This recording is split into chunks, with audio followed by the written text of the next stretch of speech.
Yeah. I'm just putting this on.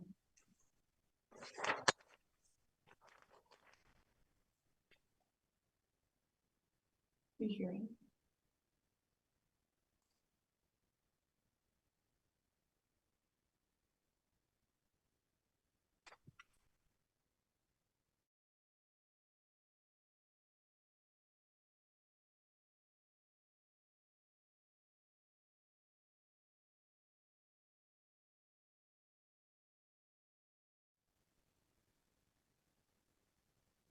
Live in 5, 4, 3, 2, 1. Good morning, everyone. Welcome to DX3 Pulse, our webinar series, which we will be conducting over the next 6 to 7 months, where we will put together different various panels to talk about things that are happening in the retail and the marketing industry. And I'm absolutely thrilled to welcome Nadine Hall to today's panel. Let me just give you a little bit of background about Nadine. Nadine is former executive lead of $2 billion plus men's Hanes champion and licensed Polo Ralph Lauren underwear and sleepwear business division, a division of Hanes Brands, a Fortune 500 company. Nadine has 25 plus year P&L strategy, marketing, finance, operations, and general management experience. She has strong expertise in growing and obtaining a competitive advantage for leading multi-billion-dollar apparel brands and product lines in the men's and women's and children's innerwear, activewear, athletic, and technical apparel and CPG categories, taking Hanes, champion, licensed Polo Ralph Lauren, licensed DKNY, and the Eggs hosiery to a number 2 market position in the United States. She has consistently achieved top-line revenue-driven, profitable growth and a strong track record of results, owning several multi-billion-dollar P&Ls covering multiple distribution channels, online, direct-to-consumer, mass retailer, specialty, and off-price discount, both domestically and internationally, for notable retailers including Walmart, Target, Amazon, Dick's, Kohl's, Macy's, CVS, Sports Authority, and PacSun. Nadine is also adept in developing and implementing diverse yet innovative growth strategies, strategic plans, and go-to-market initiatives for acceleration and long-term value creation, identifying where to invest, and then capitalizing on growth opportunities in both growing and stagnant mature markets, identifying and entering into strategic alliances and partnerships, and an organizational realignment to optimize costs and overall profitability. Over the course of her career, Nadine built and led teams across a wide range of functions, including sales, e-commerce, brand marketing, merchandising, product merchandising, licensing, product design, category management, and product development. Prior to her current role, Nadine worked at Hanes Brands, HBI as president, Basics, leading the $2 billion plus men's, women's, and kids' underwear and sock business to a 10-year high sales and market share growth by revamping the existing operating model and achieving board and C-suite buy-in amidst internal company change. Nadine also served as president, champion North America, achieving $1 billion plus in annualized retail sales while creating a new product line for Target, C9, and as president, retail outerwear. She was also a vice president, general manager, hosiery at the Sara Lee Corporation, where she created a new strategic brand repositioning. Nadine holds a master's of business administration from Kenan Flagler Business School at the University of North Carolina at Chapel Hill, and a Bachelor of Arts from Duke University, where she received the Duke University Senior Leadership Award. Nadine is currently a board member of the Adeline Sugar Company, where she oversaw tremendous growth and a $50 million successful shareholder payout. She is also a former vice chair and co-creator of the Women's Leadership Council of the United Way of Forsyth County, and a current board member of University of North Carolina at Greensboro Bryan School of Business and Economics, Consumer Apparel Retail Studies, a former board member for Reynolds House Museum of American Art, part of Wake Forest University. Nadine currently resides in Louisville, North Carolina, enjoys travel, sport, and reading. And only thing more impressive than her resume is actually Nadine's humility. So let me welcome Nadine. Nadine, thank you very much for joining us. Appreciate you making the time. Oh my goodness, Faz. Thank you so much for the opportunity to be with you all today and the whole day. It's really a pleasure, and I appreciate the chance to talk with you.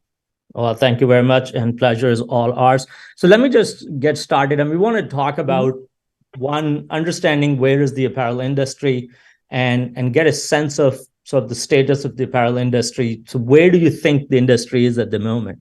Yeah, I think one thing we always try and do in our businesses is grounding ourselves in the consumer data. So pre-COVID, we saw obviously change over the past decade or so, that from a formal to more informal apparel. And now post-COVID, with return to the office, we see more tailored apparel, but also some of the performance and comfort features really blending into everyday apparel. So we think about, in men's underwear, we would think about wicking in underwear. We think about stretch fabrics newly in men's apparel. So those kinds of things would be particularly important as we continue to come out of COVID. Also, ease of purchase. So that seamlessness across brick and mortar and retail environments is important. With the economy today a little bit more challenged, value particularly is important. And really, it's not necessarily the lowest price, but the optimal mix of sort of price and quality over time. And then sustainability. And this is both in products, but also in companies and how they operate and think about their sustainability practices and the achievements they want to make there. So consumers are always very interested in sustainability. In some categories, willing to pay a little bit more, but in many, it's more challenging to provide that. And yet, some of those opportunities really cost a little bit more. So there's a balance there of continuing to innovate in sustainability and drive those metrics and find ways also to offer to consumers at a great value. I mean, within, for example, from the sustainability point of view, how much of focus or effort is still being put in within sort of the apparel industry to look at more sustainable fabrics?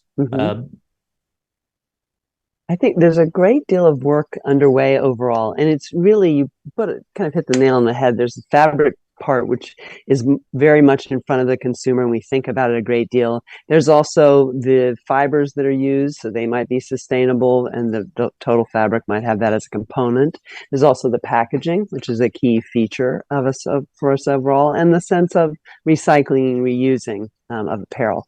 And then also, consumers today are interested in companies' points of view and their advances in sustainability. So it's an important part of the broader strategic picture. And in your opinion, what are sort of the major trends we are seeing in the industry right now? What sort of the trends you think will become a mainstay in the next 3 to 5 years? I think individuality, so the ability for consumers to find apparel that fits their lifestyle, that's versatile, has inclusive sizing. I think those things will be important with specific products. There also is a desire for being able to curate. So there's so many options today. Consumers want to know that you've sort of curated the very best of the best for them, and that they can find things relatively easily. There's also a big emphasis on wellness. So self-care, that would include things like products that help you be able to move easily in everyday life. And then also cool and cooling products would be particularly important. So again, providing that versatility of use. And value is going to continue to be important even as the economy rebounds. So that sense of, I've got products that are multifunctional, they're adaptable, they're durable for all types of uses. Those things I think will be important in the days ahead and even farther out. And within sort of that, are we anywhere near where we think that people can customize sort of their product and then it be produced for them? I mean, I'm specifically talking about sizes. I mean, for innerwear, obviously everyone is different and everyone's requirement. So is there any thought, is there any sort of conversation about having the ability, almost sort of making it made to measure kind of experience, even if it's a slightly higher price point, that okay, people can actually have something that's fitted for them? Yeah, it's a great point. And so absolutely at higher price points, there'll be more ability to provide that kind of versatility and wide range of sizes and fits. I think also, though, there's more work being done about making consumers able to buy the product assortment in colors or sizes that they want. So more flexibility to kind of build your own packs, I think, are coming in places like underwear. As well, there are certain types of raw materials, whether it's fabrics or waistbands, that provide more fit for a broader range of consumers. So your size ranges can fit a broader range depending on the types of materials you use or create. So I think that is something, like you said, that is going to be important to consumers and more available to more people as we go forward. And in this sort of ever-changing apparel industry, and we've seen a whole gamut of changes come through in the last 30, 35, 40 years. What are sort of the major innovations that you see, or where is this industry sort of focusing in terms of innovating what it does? Yeah, I think it's driven essentially by the consumer. So that role of innovation is going to be largely around growth in the industry, I think, in general. So consumers' interest in giving them something new to try, that's going to be important for revitalizing brands or giving consumers a chance to get to know a brand in a new way. We're also going to see new products that are drawing new users to individual brands and opening people's minds. We're also going to create new products for incremental usage or purchase occasions. And I'm also thinking about trying to drive dollar growth in the category because new products tend to cost a little bit more per garment. So those kinds of things are going to be important. And we've been seeing in the last 10 years, we think about, or even more, we think about companies like Lululemon and Spanx. They've really done a lot of new things to provide different wearing occasions, but also versatility for consumers. So I think we'll continue to see that come out. And in terms of the consumer behavior, what sort of changes have you seen in the last 5, 10 years in terms of the consumer behavior or buying behavior? Is it primarily that online or e-commerce has become a mainstay, or are there other buying behaviors that you think you can share a few insights with us?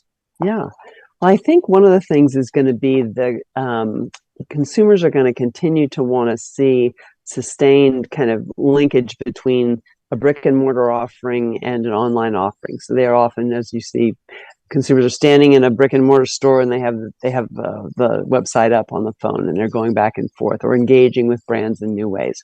So I think the ease of finding and purchasing apparel as well as the repurchase of favorites is going to be important. I think, like we were discussing a minute ago, the curation of assortment while maintaining choices is going to be particularly important. And I think consumers are going to look for services or features that are value adds. There's something more for them and improves the versatility. I also think about kind of thinking about at higher price points, you may see a little bit more of even concierge selling or in-home buying in apparel. I think those things could be particularly important. So those would be relevant there. Could you spend a couple of minutes to talk about sort of concierge buying and how would that look like, and what does that sort of seem? Yeah, I think that could be something where you have today, some of the concierge buying is really at very high price points in apparel, but you might be able to see opportunities for a broader base of sort of maybe one-time establishing of a wardrobe, whether it's innerwear or other products, and then be able to repurchase those online or see new innovations in home that might be the kind of the cutting edge, whether they're sustainable or more versatile. And so those things might happen there with even, maybe AI kind of enabling some of those things too. And how do you see in terms of growth? I mean, you've had a lot of success in growing businesses, both in terms of market share as well as top line growth. So how do you manage that? How do you achieve that? Like, what does help a business leader to grow a business? Like, what does it require? Yeah, I think that sort of begins with a few key things. So one is the consumer. So understanding that consumer and everything about their need states, the purchase occasions, the types of purchases they want to make and when and how, those things are critical. And they can be understood with internal proprietary consumer insights and research, or more industry knowledge by the team, or that can be sought out with others as experts. I think also is a continued focus on one's customers, whether they're brick and mortar customers or one's own internal brick and mortar or online or retail brick and mortar customers, understanding what their needs are, creating solutions that are overcoming the challenges that they might have in their business, whether they need a new consumer, they need to drive traffic, they need a story or greater presentation in store to draw consumers in. I think also thinking about incrementality. So where are there incremental consumers, new channels, new usage occasions for products? Those things would be particularly important.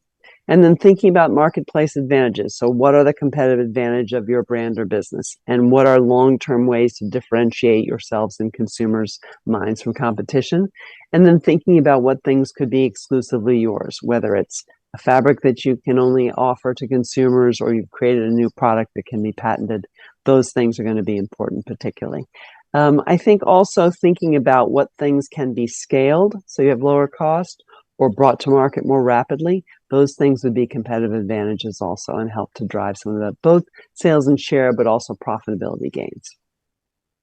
I mean, it's interesting because, I mean, obviously you've had a fair bit of experience in major brands like Champion and Hanes that are well-established, mature brands, but also from an outsider like myself, not something you think about a lot, right? Like it's not something when you go to a shop or a mall, you're thinking about those brands.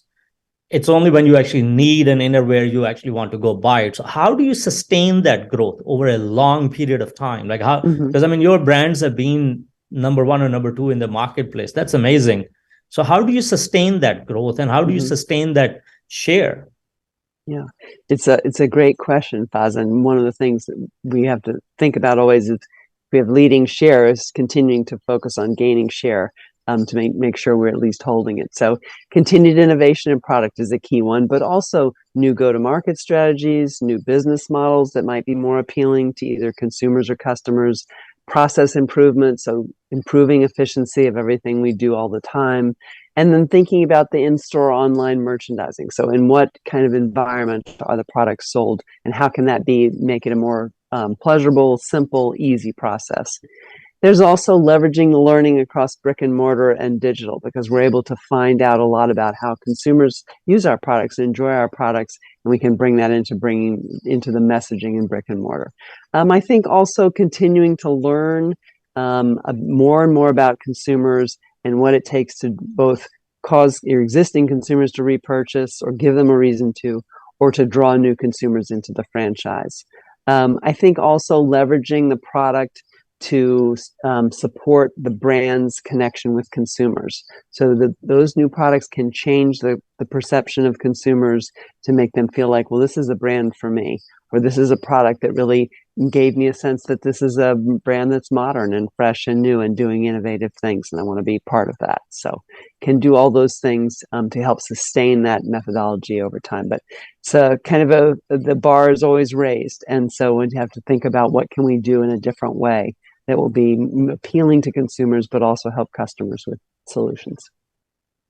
And now purely from sort of a management's perspective, like as a manager, how do you balance market share versus profitability, right? Because general consensus has been for a long time that sometimes you have to sacrifice your top line in order to grow market share. And the other way around. But how do you balance those two things? Yeah, I think one way is kind of knowing where and how you make money. So what are the products we have in the businesses that consumers love and that where we make money, and mixing and paying attention and funding investment in those and bringing them to the forefront to consumers. I think it's also understanding what channels are growing. And what is the profitability in those channels that are growing, where there might be an opportunity to have outsized growth greater than the overall market? I also think it's about investment. So how can you make an investment that will really drive sales, but also drive sales in those places where the consumer's really interested in learning more and can be drawn to the brand in general? And then I think we're watching for opportunities for greater efficiency, cost cutting where you can, and ensuring there's very tight management control of all operating parts of the business. And what kind of competitive pressures are at play for a manager like you who is running and leading a team? What kind of competitive pressures the industry is seeing right now, in your opinion? Yeah, I think there are a lot of competitive pressures because the competitive environment is relatively intense in the apparel business. So there are digitally native brands, there are long-standing national brand competitors, there are private label brands that are doing new things. So we really have to think about the key consumer segments, which ones are going to be critical to our business, and what is our share, and how can we grow our share in those segments. To think about product portfolio that focuses on those most important segments in consumers. And then we have to think about also leveraging channels strategically, as I mentioned. So those channels that are the fastest growing or that have the most incremental consumer base, those are going to be particularly important. Also thinking about what is the opportunity for seamlessness of experience so that we continue to make it easier and easier for consumers to buy our products. I mean, it kind of leads into what I wanted to ask you next, which is for a new retail or an apparel business, what are the key metrics they should be looking at? Like, what are the things you will tell them that, okay, here are the few 4 or 5 things you must keep an eye on constantly? Mm-hmm. Absolutely. So as I mentioned before, absolutely critical knowing where and how you make money. What are those businesses? And then thinking about all the different parts of sales. So units, revenue per unit, but also dollars, average suggested retail, and how its trend is evolving. And then key drivers of consumer purchase behavior. So things like gas prices might affect brick and mortar purchases, or ease of mobile shopping and speed might drive more consumers to buy online, those kinds of things. Continuing to look at efficiency metrics. So this is the absolute SKU count, but also the average revenue per SKU or profitability per SKU, understanding all of those metrics. And then customer service fill rates for shipping a product, and which customers require what level of investment, and how is the best way to help them grow their business. And then maybe most simply is that inventory turn and GMROI and metrics you have on your business in a broader way. I mean, for a layman like me, sometimes it seems that innerwear or any article of clothing is so tactile and experiential that how do you make that into either an e-commerce purchase or direct to consumer? Is that a possibility that people will accept that without having to actually feel what the article looks like? Yeah, it's interesting you say that, because what we've found over time is that consumers they'll buy repeat purchases of products they're already wearing, but the internet provides us a unique opportunity to explain products and product features in a way that we can't really do very well, often in brick and mortar environments. And even there's an opportunity, as I said, to have that seamlessness between online and brick and mortar. Consumers might sort of educate themselves or learn about new products online and give them a chance to engage with the brand. And then when they go to brick and mortar, they can actually see it and touch it. But we find that we're able to describe fabrics and the feeling and being trusted for fit. Those things make consumers comfortable trying things online. And so we generally have had very good success, particularly with new products that have more technical features or offer solutions that are new to consumers. So they're open to trying different things.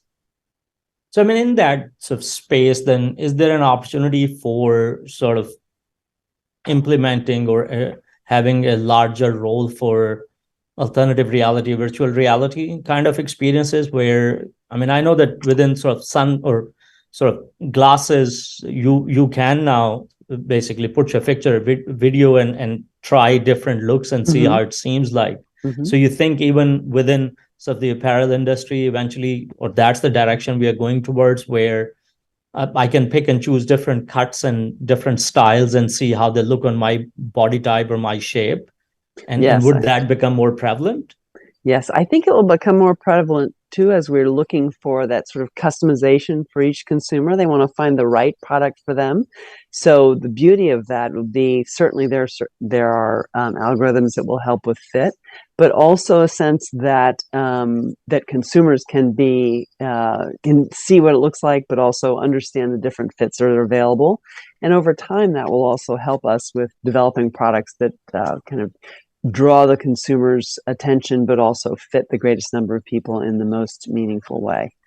So I think there's a lot of opportunity there, and it should lead to a lot more consumer satisfaction and ease of finding the right product for them.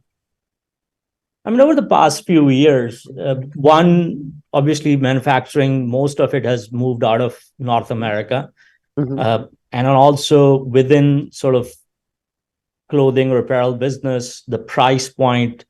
So it seems like one of the bigger things is that brand has become more important. If it's below that name recognition or a price point, it's basically just get it done outside and ship it out to it. Do you see more sort of local manufacturing being part of it? Do you think that there is an opportunity for people to look at that as either a competitive advantage or as a quality assurance kind of thing?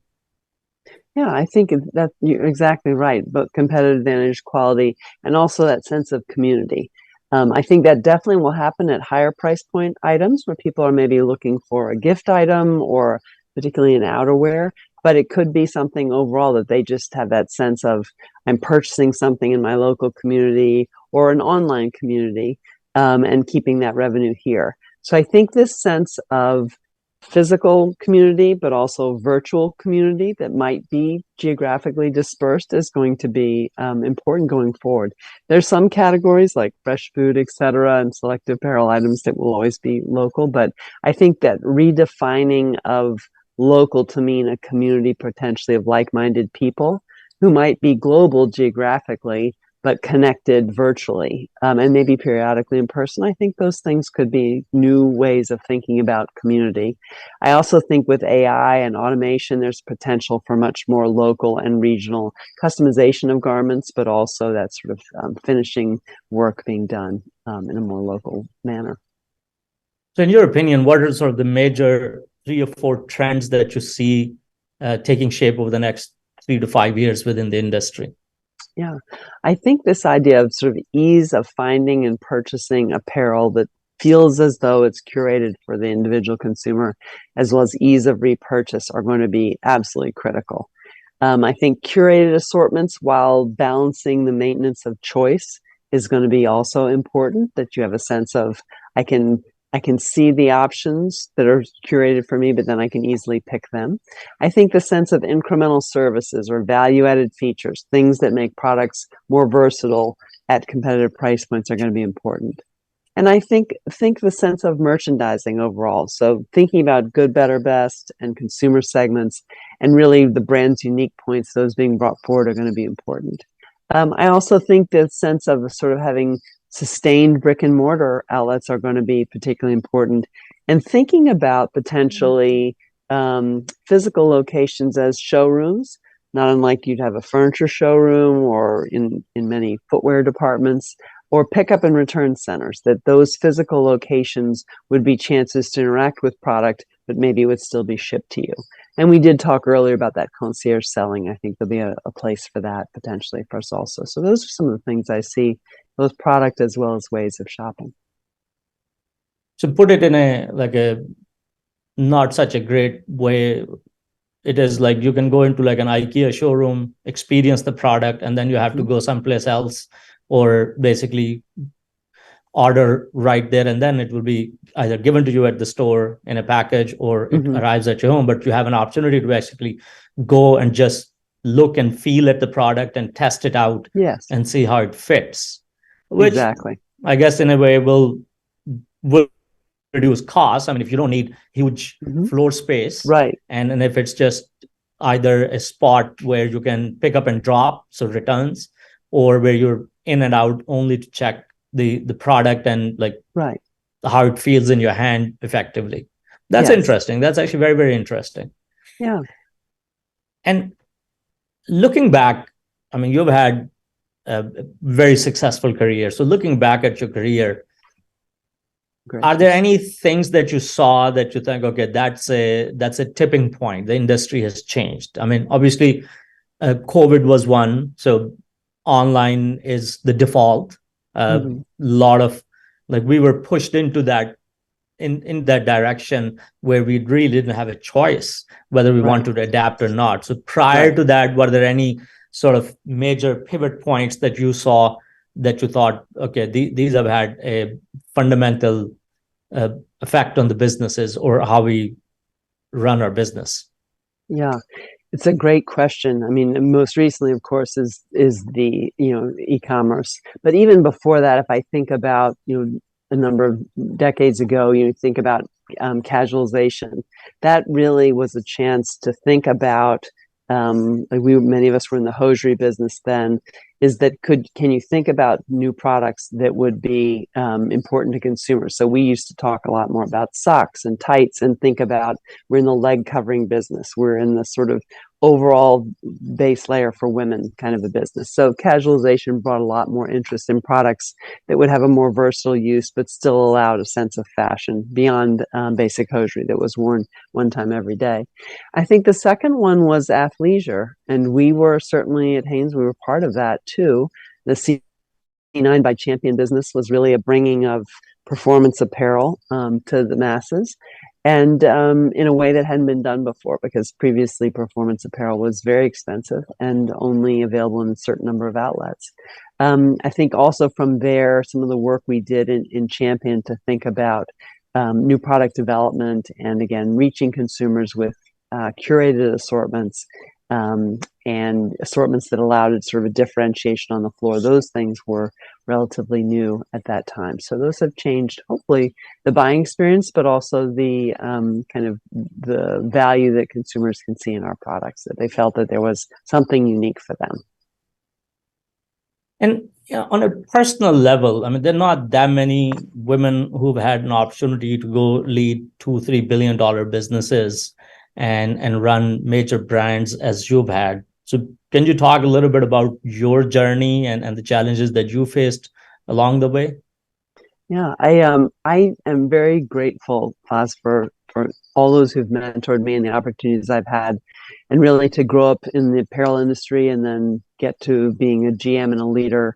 That has been very powerful. And we've worked over the years, many teams, to driving sustainability through brand building, customer development, people leadership, and also thinking about continuous innovation. It's product innovation, but it's also other innovations in our operating of the business that would drive profitability in terms of sales and also market share growth.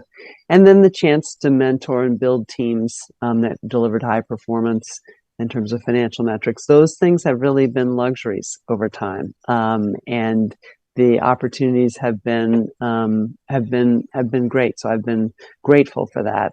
The challenges really, and I like to think that there are opportunities in a couple of areas. So learning and developing in progressively larger roles with new responsibilities. So thinking about how to embrace new leadership opportunities and new challenges. Being mentored by exceptional leaders across varying levels of and areas of expertise has been a great luxury, a humbling luxury. Having faced a wide variety of business challenges over the years and gained experience in those. So some has been with breakthrough business models, some has been rejuvenating leading brands, some has been launching businesses into new channels of distribution. And the last is probably just building resiliency and flexibility by leading in times of quite tremendous change. So all those things have made for really a wonderful experience. And I've been grateful to work with so many different teams and to be a part of those teams, as well as to be mentored over the years by many great leaders. I mean, one of the things that you touched upon is change. Mm-hmm.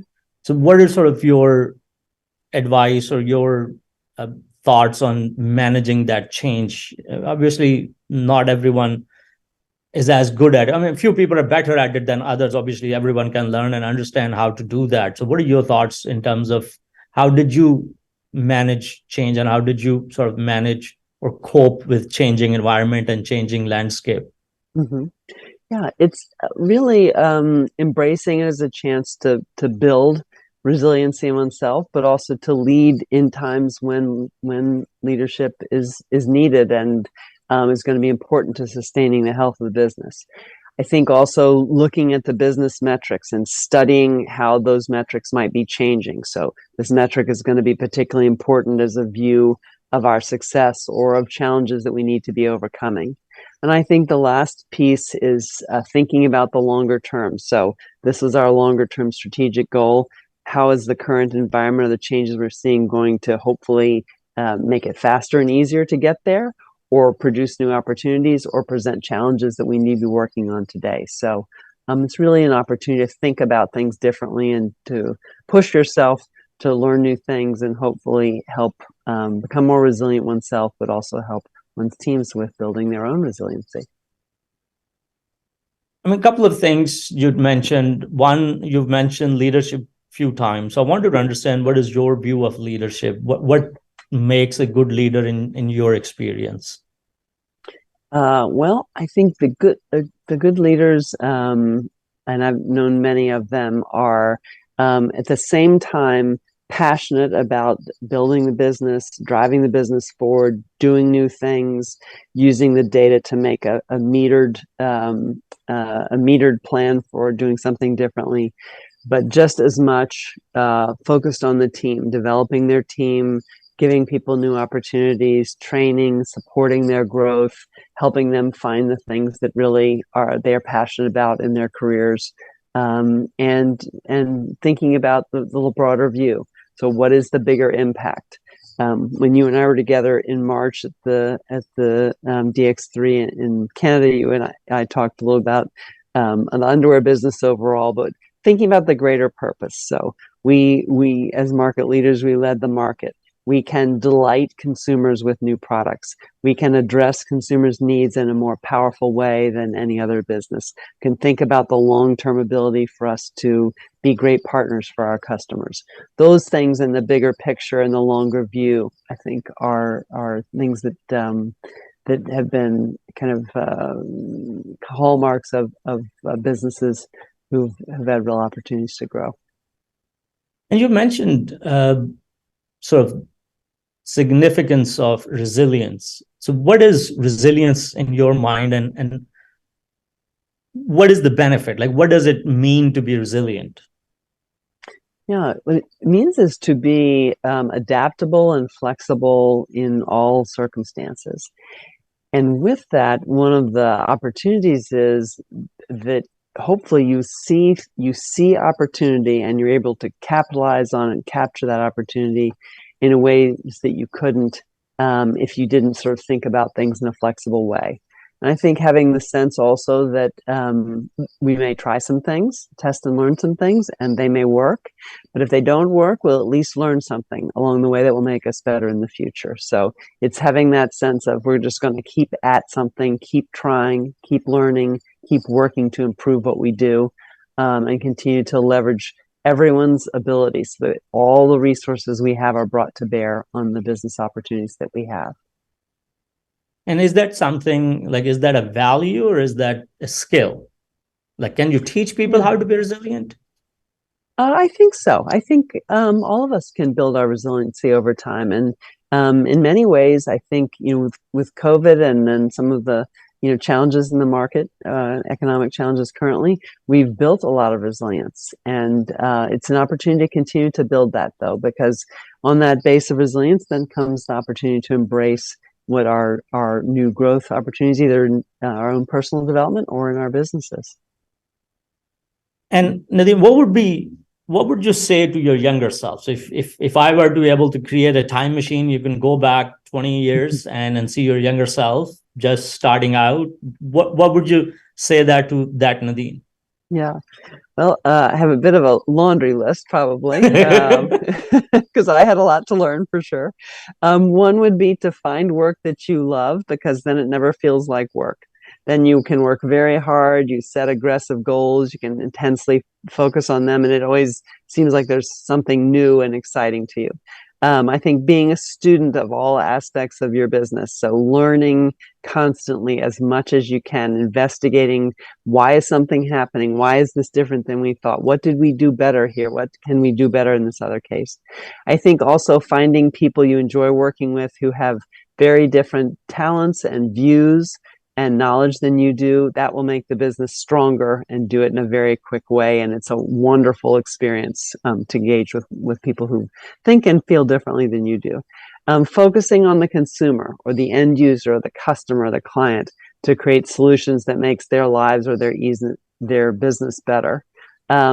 determining and articulating how you add value so people can maybe draw the most out of what you have to offer, and you can give more. Continue working on communicating with greater clarity, brevity, and thought leadership. Accepting feedback openly as a gift to improve yourself. So being coachable and offering coaching to others or ideas for them to continue to learn. And determining the larger purpose of your work. What is the bigger picture of what we're trying to do? And then lastly, really continue to focus on the basics. So arriving early, working to continuously improve yourself, committing to lifelong learning, simple things like having a positive attitude. And I would say kind of in the end, thinking about looking for the positives and then building from there. That's amazing. I mean, it is, and actually kind of touched upon a few things that you mentioned earlier. And it seems like there's a bit of a trend in terms of what mattered to you. And if I poorly try to sum it up, it is that one, listen, always be open to listening to people. Absolutely.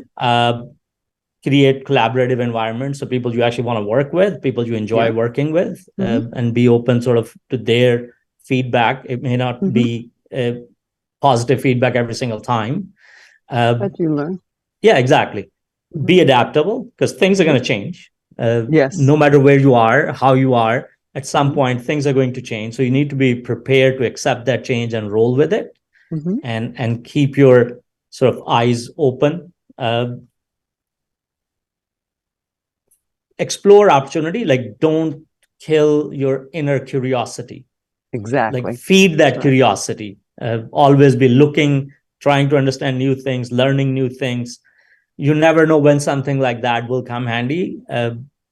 Keep your eyes on the prize, because that to me seems like something that you have looked at, that, okay, where is it that we want to be? Where do we want to end up? So always stay focused on your end game, and then the rest of the way you will figure out as you go along. Absolutely. It's true.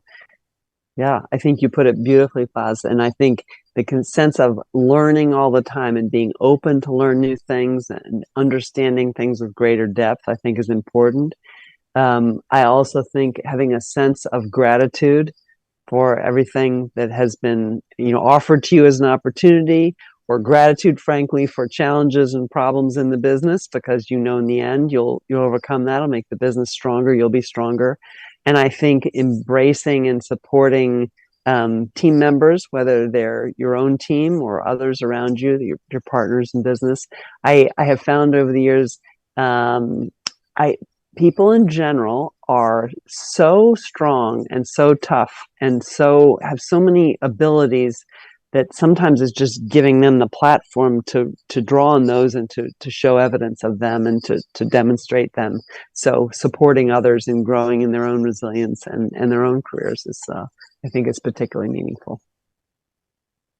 I feel like, Nadine, I should have started our conversation from these things, because these are it's quite evident that you enjoy talking about these things. Not that you don't enjoy talking about other things, but you absolutely, feel like you have that in you to mentor and coach people, and you want people to sort of learn and share your experience with you. So I feel like maybe I missed an opportunity to actually start from here and then get into the industry questions, which could have come a little bit later. But I mean, right after this, we will be going into a panel which is about women in marketing. So I did want to ask you, what advice would you give sort of up and coming women or female leaders in the industry? What would you tell them? Yeah, I would say think about building the toolkits of marketing, continue to learn and grow those things for sure. Find a product or a brand or a business that you are passionate about, whether you're a user or not, but that you're passionate about that business and you really enjoy it. And then as you think about it, try and learn everything you can. So someone gave me advice years ago, before interviews coming out of business school. I said, go see all those products. In those days, there wasn't really online, but go see them in the store. Think about them. Think about asking questions of why they did certain things or chose certain packaging, and think about ideas you could share that might improve the business. Even if you don't know that much, you still know a good bit by observation, and you're passionate about the category, or maybe a consumer yourself, or can get in touch with people who are consumers and give you a chance to really explore it. So things that you feel strongly about and you think are good uses of your talent and skills, those are places where I'd suggest they focus. And the wonderful thing about marketing is you're really studying consumer behavior, and then thinking about what are the need states of those consumers, or in some cases clients or customers, and what can I do to offer solutions that might be novel or better, or just make things simpler for them, improve their business. Well, Nadine, we have come to the end of our conversation, and I said the exact same thing when we had a conversation in March, that I felt like I could have gone on for longer, and I feel like, As do I. Yeah, exactly. It's exactly the same right now. Thank you very much. You're always very Thank generous you. with your time. Thank you, Faz. Appreciate you doing Appreciate that, and wish you all the very best in your journey. And hopefully you. we'll see you again in March. Yes, that's the plan. And I hugely appreciate the chance to be with you today, and appreciate all of your partnership and friendship. Thank you. All right. Thank you so much. Take care. Take care. Goodbye. Bye.